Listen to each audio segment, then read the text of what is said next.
Hey everyone, welcome to another cast by VitaLetum on Phoenix Rising's channel. In this video for StarCraft, this one is for the more advanced users. This is actually a build order that I like to do against Protoss specifically. It is actually an all-in build, and this is for when you get kind of tired of playing those long games against Protoss, which I know that it can get that way sometimes, and it can get really frustrating to play against that race specifically if you are a Terran player at times. Same vice versa. I think every race has those rage issues, but it's kind of nice to know a build in which you can end a game quickly. SCV ready. And so this all-in is a really nice timing that is pretty effective when playing. So basically I'm going to be starting out just doing the normal. Going to put down the supply depot down at the 9. Going to have that 9th SCV coming out to go ahead and build that first supply depot at my ramp. And the main reason for this is because I want to be able to build a bunker out there, because this all-in hits later than some of the Protoss all-ins, so I want the ability to be able to defend if that is the case. You should be able to defend most of the all-ins, but it's always to be better safe than sorry, especially if you're doing an all-in. You don't want to lose to a counter all-in that hits before yours. That's always the worst feeling when you're doing something you want to end the game, and you end up not getting the chance to complete your build, especially on a one-base style play. So right away, I'm going to go ahead and finish up that supply depot, and immediately I'm going to send that SCV out to scout. At the 12 supply, sometimes at the 13, you're going to build that barracks right away. Barracks is going to go down. I'm going to have that first Marine rallied over there. You're going to constantly want production out of the Marines. You're going to build only one Marine out of that before you build a reactor. So at the 13, of course, I'm going to be taking my gas. So right now it looks like a pretty standard build. Nothing too suspicious. He's not going to think anything of it, really. Right now he's harassing me with a probe, trying to delay my build timing on my barracks. I was able to deny that quite easily. I'm still scouting around, just trying to check out where he is, because one of the major things with having an all-in is that you want to know where your opponent is. Scouting information is not too important when it comes to an all-in. The biggest factor of it is knowing where your opponent is. This build specifically deals with greedy Protosses that are going to typically do that 1-gate expand, or even a 3-gate expand. It can extremely punish well. The only thing that I can see this build having a problem against is a all-in Colossus build, which you don't really see too often anymore.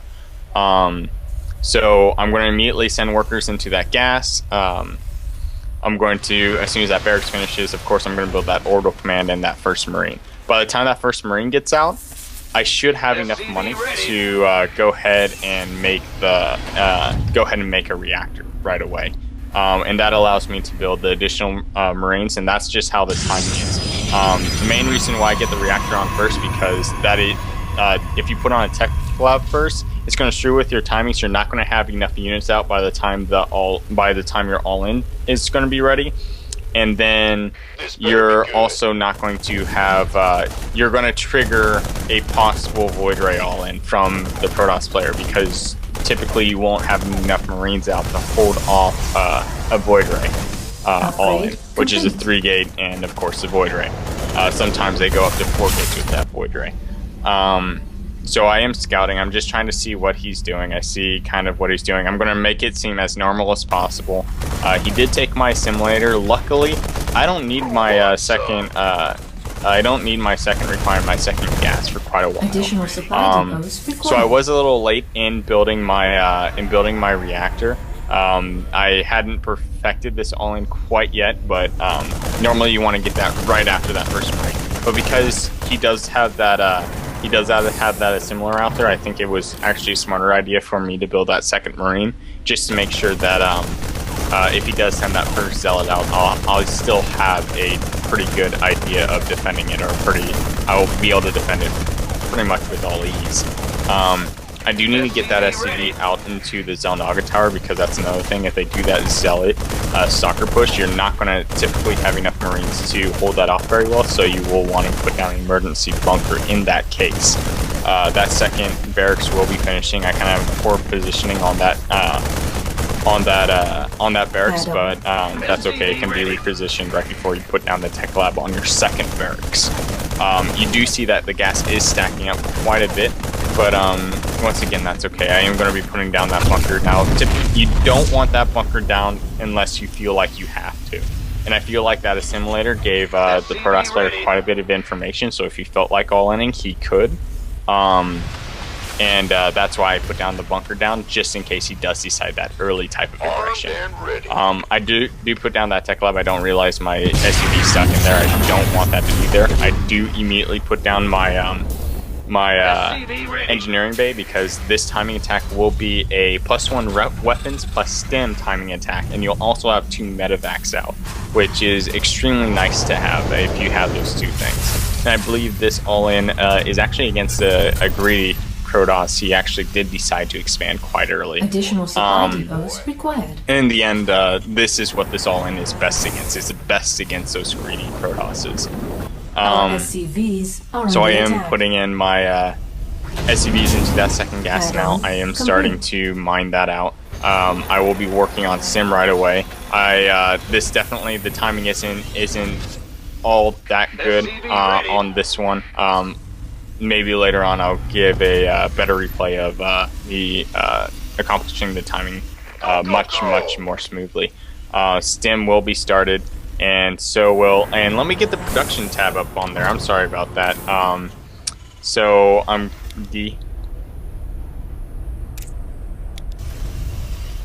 so there's the production tab. As we do see, I do have my factory going down right now. He does have the Nexus going up, as well as a robotics facility. So he did a 1-gate robo expand, which is really good for me. It means that he's expanding and teching, so he's not going to have early units. He kind of expects me. I think he's kind of on autopilot in this game, where he's just doing the normal thing. He doesn't really know what's going on, so he's just doing what he would normally do. Which, well, if you saw this going on, I don't think that you would really you would be teching while expanding during this time. So I'm going to be getting out some Marauders. The Marauders, so keep on having constant production on your Marines, have Marauders coming out. What's really nice is that your weapons upgrade and your stim takes about the same amount of time. You want stim to start just before your weapons does, just before, and they'll finish at the same time. However, it takes a little while for your medivacs to come out, but because they're flying units, you can just have them meet up with your army halfway down. So I'm going to go ahead and put a reactor immediately on my factory, so I can switch my factory with my starport as soon as that gets down. I feel like I started my second gas a little touch too early, but that's always some finesse timings that you can fix on your own if you choose to do so. Just keep moving it along, just keep on making these units. So it's really going to go into downtime. Sometimes there's going to be some aggression early on, and you should be able to hold that off just fine. If you want to trick, if you want to trick the Protoss player, if you know that he's not all-inning, if you're a little better with your scouting, and you can see that he has that early expansion out. If you don't want him to prepare for your all-in, a cute little thing you can do is just put your bunker at the front. Put the bunker at the front of the bottom ramp next to your naturalist, specifically on this map, or even on, like, let's say Shakura's Plateau. And then if they don't poke up that ramp completely, they're just going to think you're expanding. Most of the time, they're going to just automatically assume you're expanding. He's going to get that observer out, so that's going to automatically give him free reign as to what's going on. And right now, I'm getting my armory out, because if my first push doesn't work out, this has to do damage. I mean, again, this is an all-in. So if I do damage, but not enough damage to kill him, I can immediately work on +2 weapons and also work on +1 armor.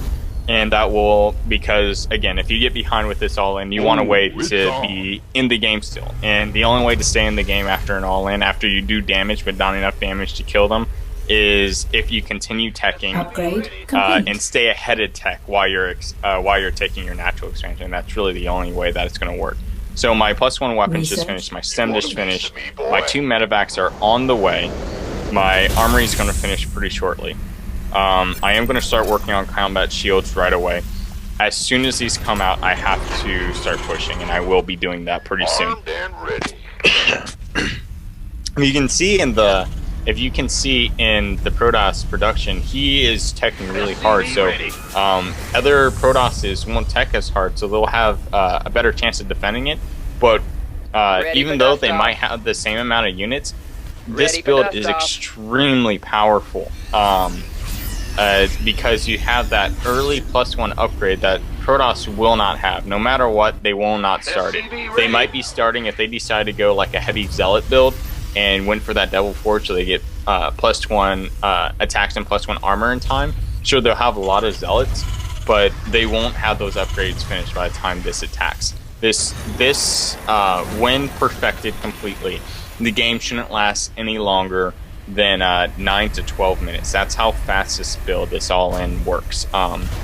So combat shields are also going to be completing along with this push. Typically that's not the idea that you want in this all-in, but this works out just as well. I am starting to work on +2 attacks. I'm also making sure that I can still make units behind this because of course your minerals are going to stack up, so you want to make sure that you are still making units, so on and so forth, just in case it doesn't kill them completely. But again, you have to do damage with this push. All-ins, always make sure you do damage. If you don't do damage, no point to stay in the game. So I am pushing up now. He did force field. He's delaying my push as much as possible. I was able to pick off a couple of zealots, but he didn't force field it completely. He left a small little gap there. I picked up a couple of my Marines just to make sure that they didn't take any frontal damage, just so I could make sure that all my units, I stim up again.